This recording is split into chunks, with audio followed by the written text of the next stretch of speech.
Hello dear student, HS education corner में आपका स्वागत है। कल आप फाइबर्स के बारे में जाने थे।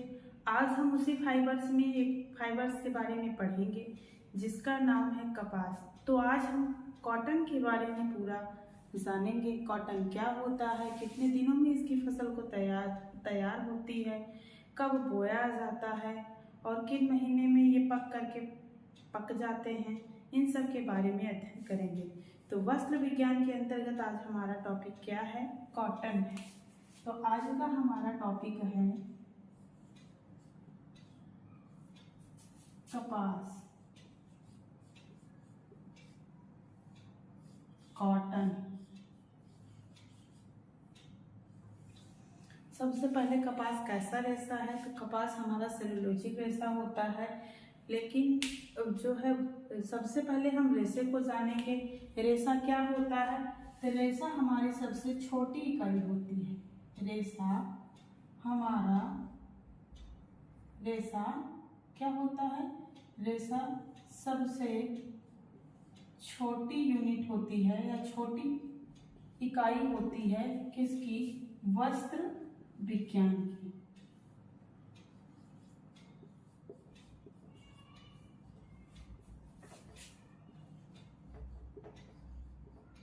वस्त्र विज्ञान की। तो अगर आप कोई भी कॉम्पिटिटिव एग्जाम देते हैं तो उसमें सबसे पहले क्वेश्चन यही बनता है कि वस्त्र विज्ञान की सबसे छोटी इकाई को क्या कहा जाता है? तो रेशा कहा जाता है। कॉटन के कपड़े को बनाने की प्रक्रिया को जानने से पहले हमने आपको बताया था कि हमारा जितना भी प्रकार का फाइबर होता है, सभी फाइबर हमारे चार चरणों से होकर गुजरते हैं। यही रेशा होता है, धागा होता है, फिर हमारा कपड़ा बनता है, फिर उसके बाद हम क्या बनाते हैं? तो पहनने योग्य कोई भी वस्त्र हमारा बन करके तैयार हो जाता है। इसको हम कल आपको बताए थे, फिर से रिवीजन करा दे रहे हैं। हमने बताया था जब रेशा से हमारा धागा बनता है उसको क्या कहते हैं? तो उसको स्पिनिंग कहा जाता है।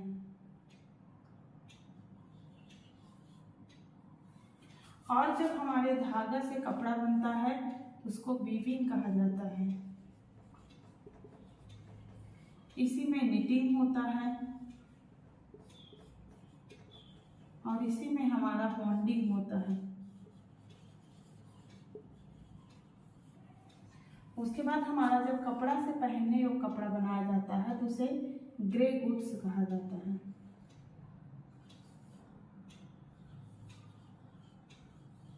इतनी बात समझ में आई है? मतलब रेशा से धागा बनाते हैं तो कताई करते हैं, उसकी धागे को पिरो करके काटा जाता है।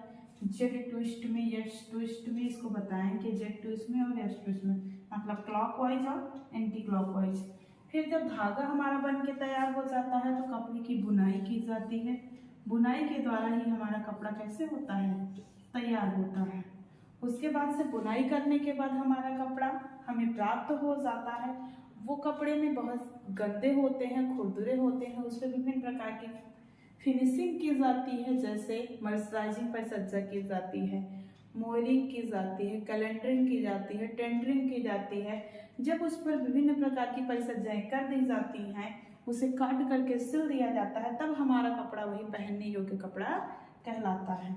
अब हम आगे जानेंगे कॉटन के बारे में कि कॉटन होता क्या है, कॉटन का सबसे अधिक उत्पादन कहाँ पर होता है, इन सब के बारे में अब हम जानेंगे।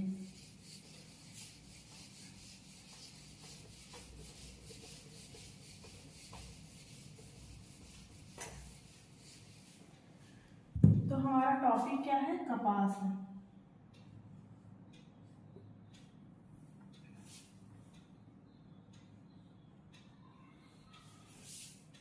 कपास में सबसे पहले जानेंगे कि कपास को भारत देश का जन्मदाता माना जाता है। सबसे पहला क्वेश्चन जो है कपास के इतिहास को जानेंगे। तो कपास क्या है? भारत देश का जन्मदाता माना जाता है।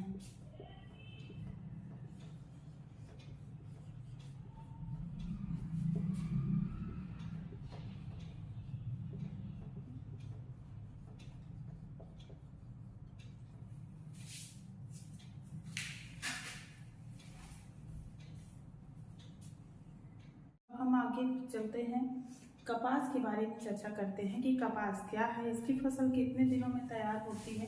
तो अब हम क्या जानेंगे कपास के बारे में। सबसे पहले कपास क्या है, तो कपास को भारत का जन्मदाता माना जाता है। कपास का उद्गम कहाँ से हुआ था, तो भारत कपास का जन्मदाता देश माना जाता है।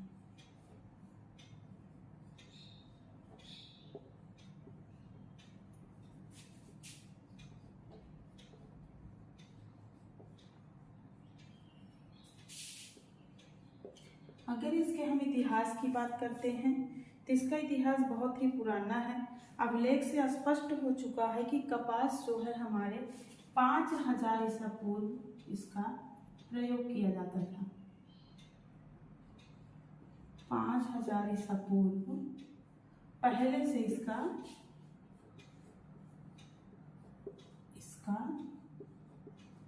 प्रयोग किया जाता था।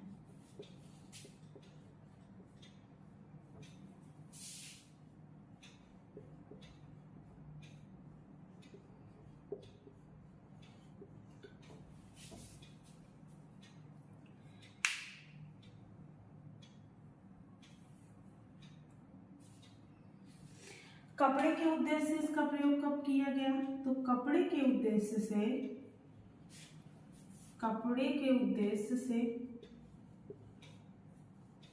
इसका प्रयोग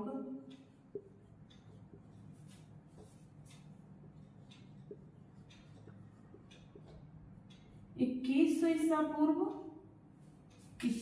ईसा पूर्व सिंधु घाटी में,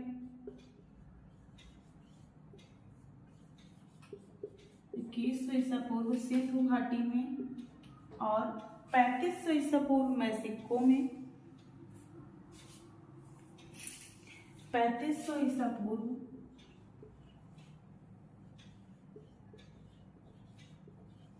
मैक्सिको में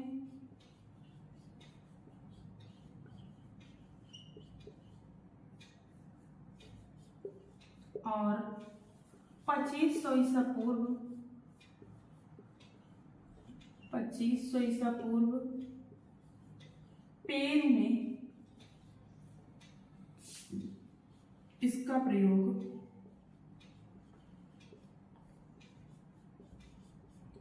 2500 ईसा पूर्व पेरू में इसका प्रयोग किया गया था। अभी तक हमारे किसी भी प्रकार के मशीनों का आविष्कार नहीं हुआ था। इसके बाद जब हमारी 18वीं शताब्दी आई,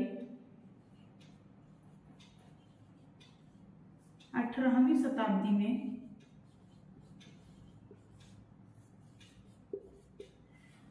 शताब्दी में जो रेशा बनाने का प्रक्रिया था वह किससे किया जाता था, तो तकली के द्वारा हाथ से ही इसकी जो है हाथ से ही 18वीं शताब्दी में हाथ से कताई की जाती थी। स्पिनिंग कताई की जाती थी। इतनी बात समझ में आई। हमने अभी तक आपको क्या बताया, हमने बताया कि जो कपास का जन्मदाता देश माना जाता है, किसे माना जाता है, तो भारत को माना जाता है। इतिहास की अगर इसकी हम बात करते हैं तो 5000 ईसा पूर्व से पहले से ही हमारे कपास का उपयोग किया जाता है। कपड़े के उद्देश्य की दृष्टि से हम अगर इसका प्रयोग देखते हैं तो 2100 ईसा पूर्व में हमारी सिंधु घाटी में, और सिंधु घाटी सभ्यता के जो लोग थे सब उन्होंने फसल उत्पादन की, तो सबसे पहले किसकी उत्पादन की थी, तो हमारी कपास की उत्पादन की थी। 3500 ईसा पूर्व में हमने बताया आपको कहाँ, 3500 ईसा पूर्व हमारे मैक्सिको में और 2500 ईसा पूर्व कहाँ, पेरू में इसका प्रयोग किया जाता था। लेकिन अभी किसी भी प्रकार की मशीनों का आविष्कार नहीं हो पाया था। 18वीं शताब्दी तक जो है ये जो कपास निर्माण की प्रक्रिया थी, जो रेशा से धागा बनाने की प्रक्रिया थी, वो किससे की जाती थी, तो हाथों के द्वारा ही किया जाता था। इतनी बात समझ में आ गई होगी।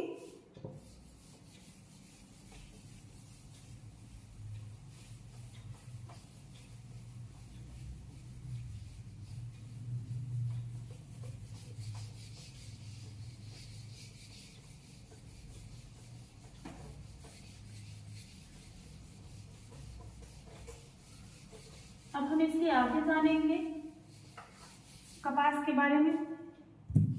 फिर उसके बाद 1760 ईस्वी में, 1760 से 1800 ईस्वी तक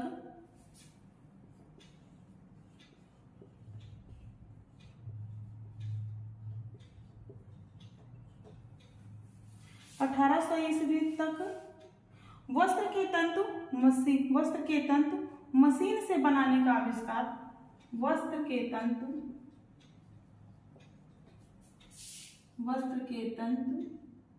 मशीन से बनाने का आविष्कार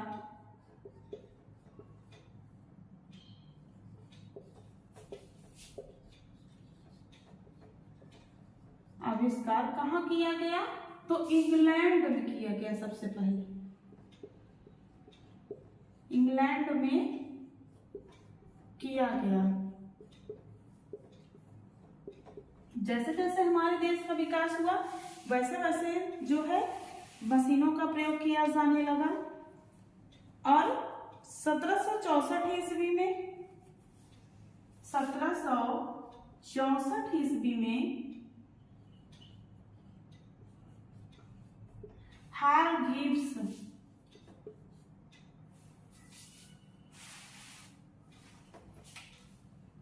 हारग्रीव्स ने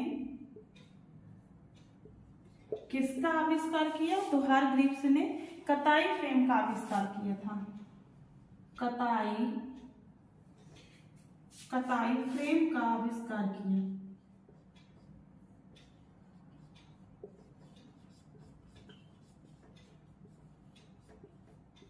तो यह पॉइंट आपको इम्पोर्टेंट है, एग्जाम में आ सकता है कि कताई फ्रेम का आविष्कार किसने किया था? हारग्रीव्स ने किया।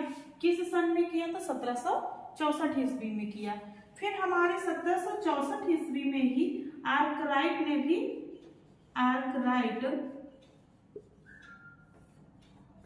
1764 ईस्वी में आर्कराइट ने कताई स्पूल का आविष्कार किया। कताई स्पूल का आविष्कार किया।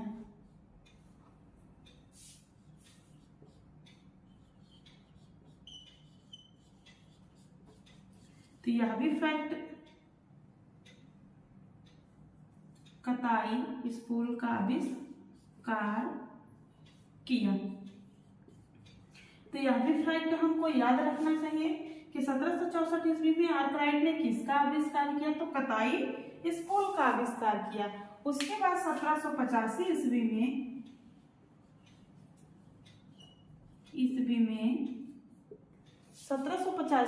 में कार्टराइट ने पावर लूम का आविष्कार किया। कार्टराइट ने पावर लूम का आविष्कार किया।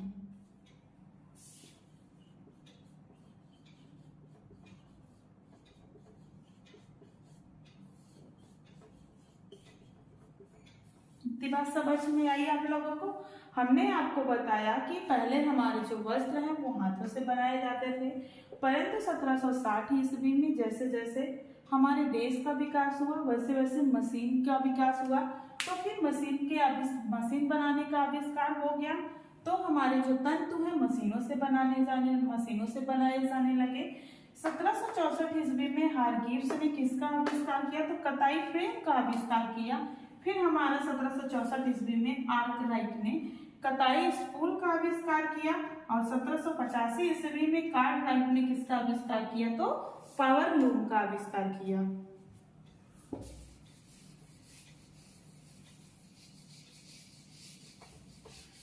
अब हम कपास के कुछ महत्वपूर्ण बिंदुओं को जानेंगे जो सीधा हमारे एग्जाम में पूछे जाते हैं। अगर आप किसी भी परीक्षा की होम साइंस, डोमेस्टिक साइंस या टीजीटी, पीजीटी की तैयारी कर रहे हैं, चाहे बीए हो, एमए हो, तो उन सब के लिए ये सारे फैक्ट याद करना बहुत इंपॉर्टेंट होता है। जैसे कपास को कहा क्या जाता है? तो यूनिवर्सल फाइबर होता है।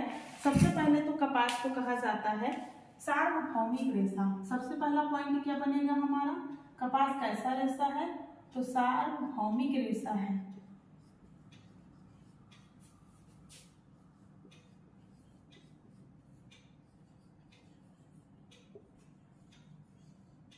Universal fibre.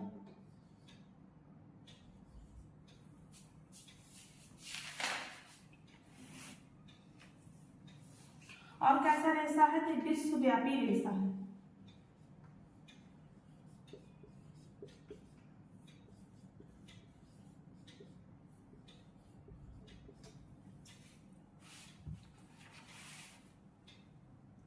इसका उत्पादन कहाँ कहाँ होता है? तो इसका उत्पादन हमारे अमेरिका,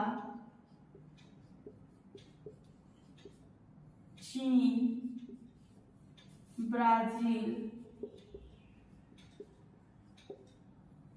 मिस्र,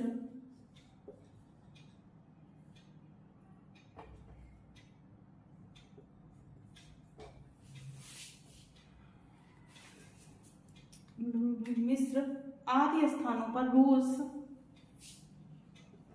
आदि स्थानों पर बड़े पैमाने पर पाया जाता है। रूस आदि स्थानों पर इसका उत्पादन किया जाता है। ये बात समझ में आई? उसके बाद इसके लिए कैसे जलवायु की आवश्यकता होती है? इसकी जो जलवायु होती है, जहाँ की जलवायु हमारी उष्ण होती है, गर्म होती है, तो उष्ण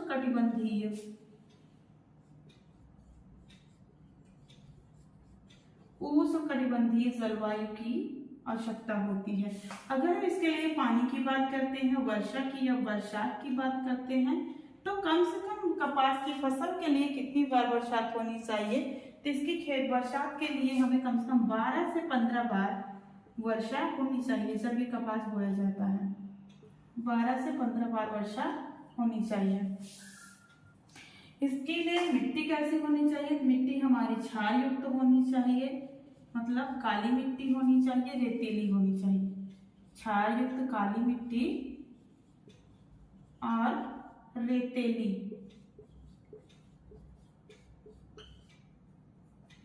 मिट्टी होनी चाहिए। और हम इसमें क्या याद करेंगे? वर्षा, जिसके जो बीज होते हैं कैसे छिड़के जाते हैं? जिसके जो बीज हैं वो कतार में बोए जाते हैं, कतार में बोए जाते हैं। और इसके लिए पानी की कितनी आवश्यकता होती है? वर्षा की कितनी आवश्यकता होती है? इसके लिए वर्षा जो है हमारा 38 से 38 सेंटीमीटर होना चाहिए। 30 से 38 सेंटीमीटर वर्षा की आवश्यकता होती है। इतनी बात समझ में आई? हमने क्या क्या लिखा है? ये सारे इंपॉर्टेंट फैक्ट हैं जो कि सीधा हमारे एग्जाम में पूछे जाते हैं। सबसे पहले क्या है? हमारा यूनिवर्सल फाइबर है, सार्वभौमिक रेशा है। सेकंड हमने आपको बताया कि यह कैसा रेशा है, तो विश्वव्यापी रेशा है। तीसरा, इसका उत्पादन कहाँ कहाँ पर होता है? तो चीन में, अमेरिका में, ब्राजील में, मिस्र में, रूस में, हमारे भारत में भी इसका उत्पादन होता है। अभी बताएं कि सबसे ज्यादा उत्पादन इसका कहाँ होता है। इसके लिए जलवायु कैसे होती है? तो जलवायु इसके लिए उष्णकटिबंधीय जलवायु की आवश्यकता होती है। कितनी बरसात की इसको आवश्यकता होती है? तो 12 से 15 बार वर्षा की आवश्यकता होती है। मिट्टी इसकी कैसी होनी चाहिए? इसकी मिट्टी जो है हमने बताया आपको क्षार युक्त होनी चाहिए। काली मिट्टी या रेतीली मिट्टी जहाँ पर होती है वहीं पर हमारी कपास अच्छे किस्म की उत्पन्न होती है। इसके बीज का छिड़काव कैसे किया जाता है? इसके बीज का छिड़काव हमारे कतार में किया जाता है। कितने सेंटीमीटर वर्षा की आवश्यकता होती है? तो 30 से 38 सेंटीमीटर वर्षा की आवश्यकता होती है।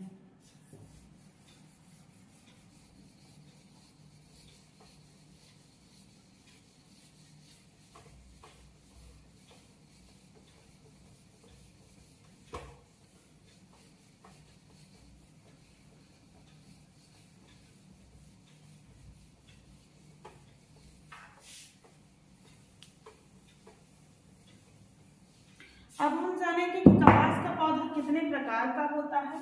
तो जो कपास का पौधा होता है यह 3 प्रकार का होता है। कपास का पौधा 3 प्रकार का होता है।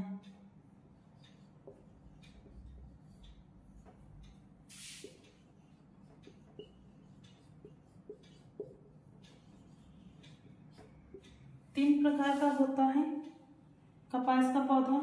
एक तो पौधा इसका बड़ा पौधा होता है, एक मध्यम वर्ग का होता है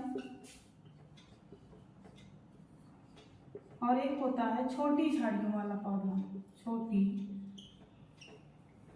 झाड़ियों वाला पौधा।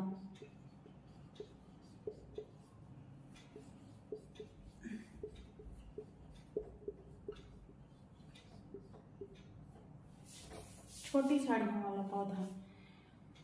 इसकी पत्ती कैसे होती है? तो इसकी जो पत्ती होती है कपास के पौधे की, वो 5 दलों वाली होती है, 5 दलों वाली होती है, मतलब हाथ के पंजे के समान होती है इसकी पत्ती, 5 दलों वाली होती है।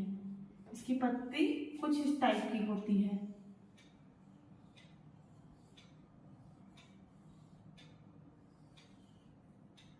ऐसे होती है इसकी पत्ती। जिसके यहाँ कपास का पेड़ हो देखिएगा, कुछ इसकी पत्ती ऐसे टाइप की होती है, ऐसे ऐसे इसमें 5 दलों वाली होती है, मतलब हाथ के पंजे के समान इसकी पत्ती होती है। और इस जो है, जब ये पौधा हमारा थोड़ा बड़ा हो जाता है, मतलब 4 से 6 इंच का जब इसकी बुआई कर देते हैं, 4 से 6 इंच का पौधा हो जाता है, तो इसकी सोहनी की जाती है। मतलब सोहनी का मतलब होता है निराई।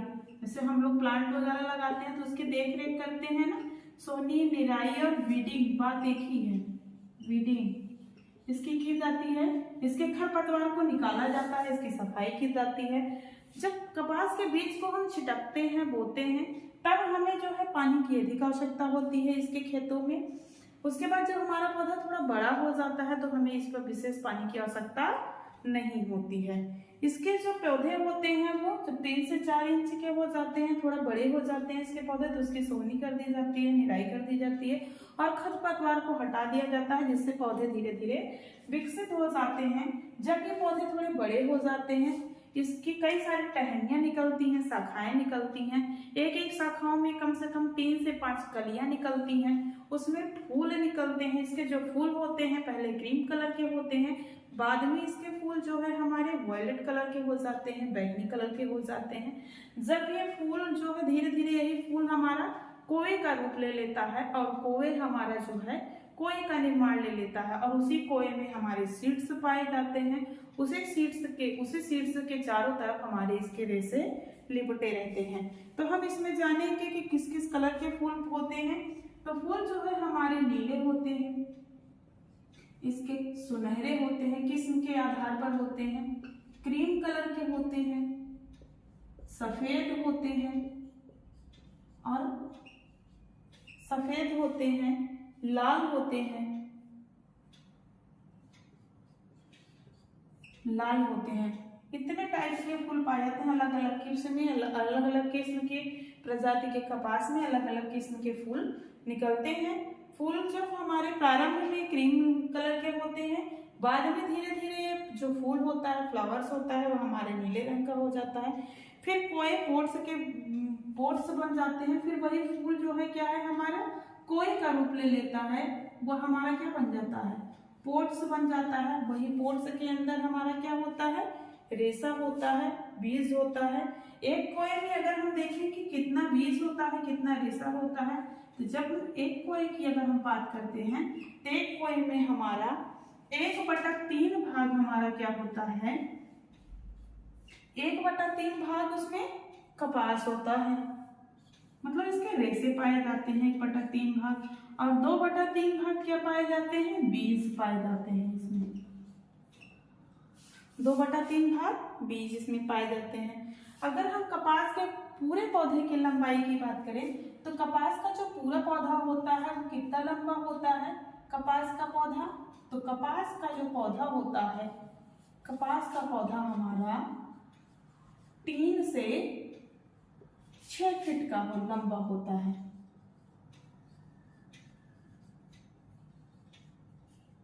हमने क्या क्या बताया, हमने आपको बस इतना बताया कि कपास का जो हमारा पौधा होता है 3 से 6 फीट लंबा होता है। कपास के पौधे जो होते हैं 3 प्रकार के होते हैं। एक तो हमारा बड़ा पौधा होता है, एक हमारा मध्यम वर्ग का पौधा होता है, एक हमारा छोटी झाड़ियों वाला पौधा होता है। ये अपनी अपनी किस्म पर होते हैं। और इसके पत्ती की अगर हम बात करते हैं तो इसकी पत्ती कैसे होती है, 5 दलों वाली होती है, हाथ के पंजे के समान होती है। जब हमारा पौधा इसके बीज का छिड़काव हम कर देते हैं तो कुछ दिन के बाद इसकी निराई की जाती है। निराई करने के बाद इसके खरपतवार को निकाल दिया जाता है, जिससे यह पौधा तेजी के साथ ग्रोथ करने लगता है। जब यह पौधा हमारा बड़ा हो जाता है, जिसमें कई सारी शाखाएं निकलती हैं, टहनियां निकलती हैं, जिसमें विभिन्न प्रकार के फूल निकलते हैं, जैसे नीले, सुनहरे, क्रीम, सफेद, लाल। जब ये फूल हमारे पूरी तरीके से पक जाते हैं तो पोर्स बन जाते हैं। अगर हम इसके पोर्स की बात करते हैं, इसके जो पोर्स होते हैं उसमें कितना कपास होता है, कितना रेशा होता है, तो 1/3 भाग हमारा कपास पाया जाता है और 2/3 भाग उसमें बीज पाए जाते हैं। इसके छोटे छोटे सीड्स पाए जाते हैं। इतनी बात आप लोग को समझ में आई।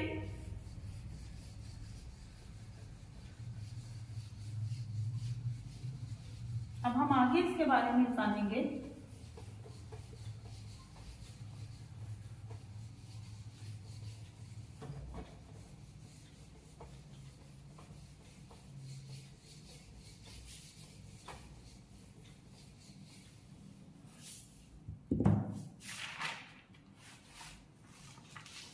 सबसे पहले इसमें हम कुछ इसके पॉइंट्स को जानेंगे। सबसे पहला पॉइंट क्या है? सार्वभौमिक रेशा है।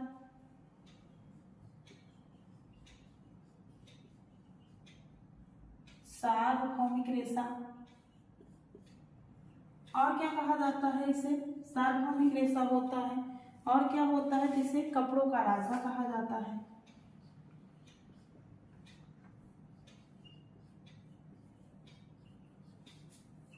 कपड़ों का राजा, king of fibre.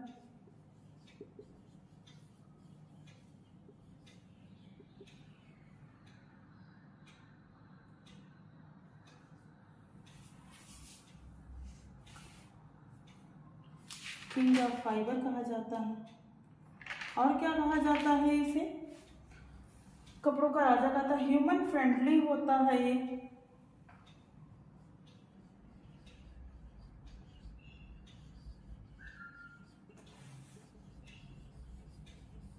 Human friendly fibre होता है। और क्या होता है? तो इसे किस भाषा से लिया गया है? तो कॉटन अरेबिक भाषा के कॉटन से लिया गया है। कॉटन अरेबिक भाषा के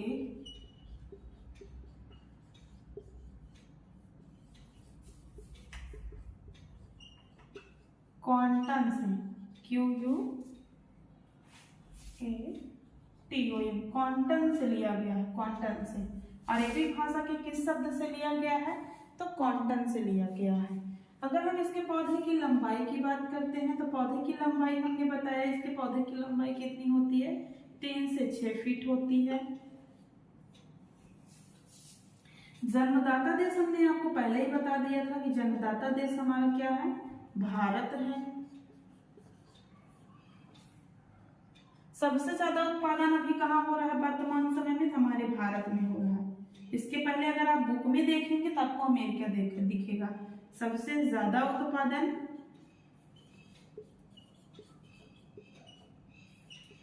हमारे भारत में हो रहा है। सबसे अच्छी किस्म की कपास कहाँ पाई जाती है? तो सबसे अच्छे किस्म की कपास मिस्र में पाई जाती है। सबसे अच्छे किस्म की कपास मिस्र में पाया जाता है। मिस्र में पाया जाता है। और हम क्या जानेंगे इसके बारे में? भारत में इसकी खेती कहाँ कहाँ होती है? तो गुजरात में होती है, महाराष्ट्र में होती है और मध्य प्रदेश में होती है।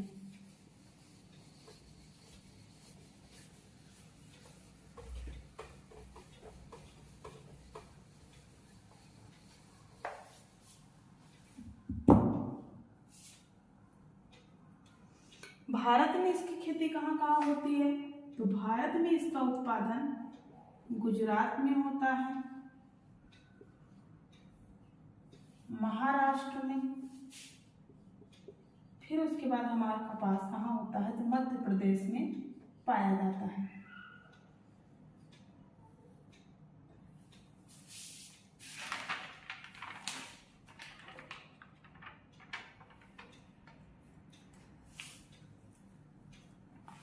और इसकी जलवायु कैसे होती है, तो जलवायु पहले ही बता दिए हैं। इसकी जलवायु हमारी कैसे होती है, उष्णकटिबंधीय होती है। फिर से आप लोग जान लीजिए, रट लीजिए, उष्णकटिबंधीय जलवायु में होती है,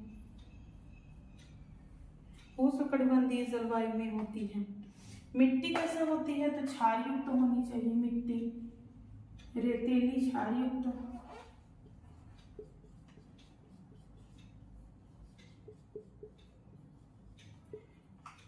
कपास का पौधा होता कैसे है, तो इसका पौधा हमारा 1 वर्षीय होता है। तो इसका पौधा 1 वर्षीय होता है।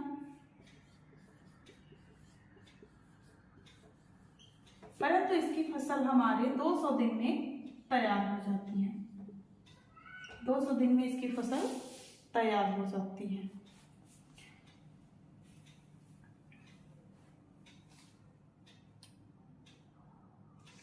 दो दिन में इसकी फसल हमारी तैयार हो जाती है।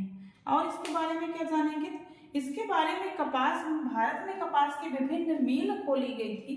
तो कहाँ कौन सी मिल खोली गई थी, अब इसके बारे में जानेंगे। तो भारत में कपास की मिल मतलब समझ आ रहा है ना, कारखाना खुला था इसके लिए। भारत में कपास की मिल, तो सबसे पहले भारत में कपास की मिल कहाँ खोली गई थी, तो 1818 में कोलकाता में खोली गई थी। 1818 में कलकत्ता जिसे कहते हैं आप, कोलकाता में खोली गई थी सबसे पहले और प्रथम मिल थी। इसके बाद सेकंड मिल हमारी कहाँ खोली गई थी, तो 1854 ईस्वी में मुंबई में या बॉम्बे में, मुंबई में इसकी खोली गई थी। उसके पश्चात फिर 1861 ईस्वी में कहाँ खोली गई थी, तो अहमदाबाद में खोली गई थी। उसके बाद फिर हमारा 1866 ईस्वी में कहाँ खोला गया था, कैलिको में। 1866 ईस्वी में कोलिको में खोला गया था, कोलिको में खोला गया था। तो यह जो है इम्पोर्टेंट पॉइंट है। सबसे पहले कपास की मिल कहाँ खोली गई थी, प्रथम मिल हमारी कौन सी, 1818 ईस्वी में कोलकाता में खोली गई थी। सेकंड हमारी 1854 में मुंबई में खोली गई थी। उसके बाद अहमदाबाद में हमारा खोला गया था 1861 ईस्वी में। उसके बाद कोलिको में खोला गया था, कब खोला गया था, तो 1866 ईस्वी में। अब हम जानेंगे इसके बाद, अब उसके बाद और कपास को किस नाम से जाना जाता है, तो कपास को ही हमारा व्हाइट गोल्ड कहा जाता है, इसे सोना कहा जाता है, सफेद सोना, व्हाइट गोल्ड। किसे संबोधित किया जाता है, सफेद सोना, कपास को ही कहा जाता है।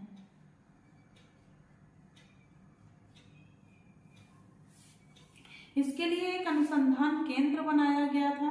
तो कपास के लिए जो रिसर्च सेंटर बनाया गया था, कहाँ बनाया गया था, तो केंद्रीय कपास अनुसंधान संस्थान, केंद्रीय कपास अनुसंधान, केंद्रीय कपास अनुसंधान संस्थान महाराष्ट्र में बनाया गया था।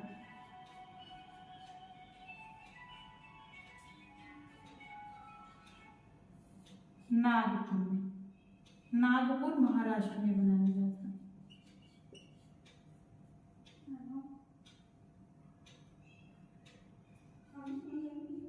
नागपुर महाराष्ट्र में बनाया गया था। कपास विश्लेषण संस्थान कहाँ बनाया गया था, अब इसके बारे में हम जानेंगे। तो हमारा जो कपास विश्लेषण संस्थान बनाया गया था मोटांगू महाराष्ट्र, कपास विश्लेषण संस्थान, कपास विश्लेषण संस्थान की अगर हम बात करेंगे कहाँ बनाया गया था, तो कपास विश्लेषण संस्थान प्रयोगशाला हमारा कहाँ बना था, मोटांगू महाराष्ट्र में बना था।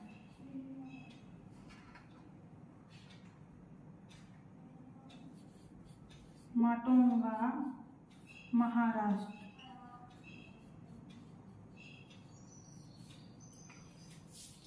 हमने क्या क्या जाना कि कपास को ही व्हाइट गोल्ड कहा जाता है, सफेद सोना के नाम से जाना जाता है।